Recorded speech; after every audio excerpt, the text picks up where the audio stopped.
brilliant. First of all, congrats on In My Blood hitting #1 in the ARIA charts. Thank you so much. It's surreal. This is your third #1. It's weird. It's so crazy, honestly. Like, every time I talk about it, I'm like, it doesn't ever sink in.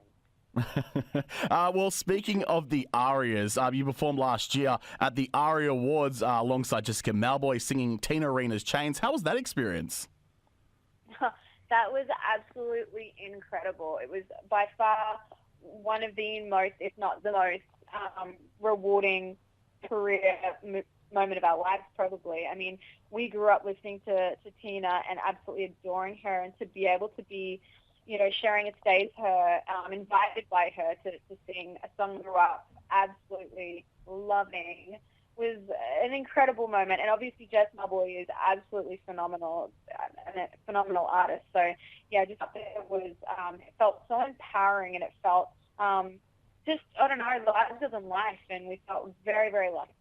Absolutely. How did it all come about? Did you get contacted from her management, or did she call you herself? So yeah, it was Tina's decision to bring us and Jess for her to perform that song. So it was her moment to perform, for the whole fame induction, and she chose to have us on and share that stage with her, which, I mean, there is honestly no more of a humbling moment than hearing that, to be contacted that Tina wanted to share her moment with us. So, yeah, we absolutely flipped out and kind of screamed and fangirled quite heavily for a while, and then we tried to say, cool. I think I'd do the same. I've sung that song many times in the shower, so. I know, and she is such a absolutely next level phenomenal singer, and it was almost a little daunting, and we grew up singing it and watching her on Young Talent Time, and just absolutely idolizing her. And so to be, I remember when we first met her and ran through the song, we were just, she invited us to her apartment that she was staying in Brisbane. We got to just sit around and drink tea and chat, and she just went through the whole song with us. And, it was really just important for us to feel comfortable. She was the most charismatic and humble soul, and it's really incredible when you meet someone like that, because you really feel, star quality. Like, it hits so hard, and it's incredible. I honestly couldn't rave about the experience and Tina herself enough, honestly. I'll fangirl the whole interview, honestly. You're not alone there. Don't worry about that. You guys have been doing a lot of press lately. Obviously, this new song come out. You've been going everywhere. Is there any questions you guys are sick of being asked at this point? You know what? For this round of promotion, we got asked a lot of new questions. The only questions that I get a little bit tired of answering are a lot of the same twin questions that we've had for our whole 10-year career. But anything other than that, anything about music, I never get sick of answering.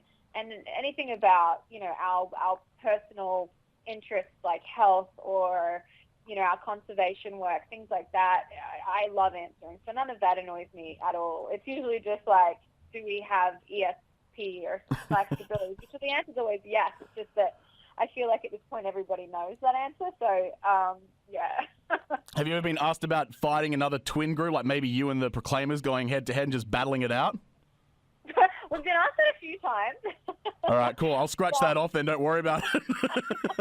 That's at least a fun question. That's a fun question. So you think you'd win? They look pretty weedy. I think you could beat them up. I think we could take on anyone. I mean, the way that I always explain it is the music industry is a really brutal industry, and, have going on almost 12 years in it. We look little, but we're pretty ruthless with it. I love it. Well, you're going to be taking on Northwest Fest this year in Port Hedland. Have you been to the Pilbara before? No, this is going to be our first time. Okay. Have you been to regional WA at all before? I've been a little bit. Me and an ex-boyfriend of mine went on a holiday to the hinterland in I think it was 4 hours out of Perth. Yep.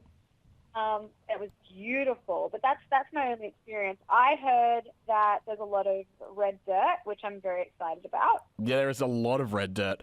You'll be covered in it. If it gets even a hint wet there, you'll be covered. It turns into this weird kind of sticky clay.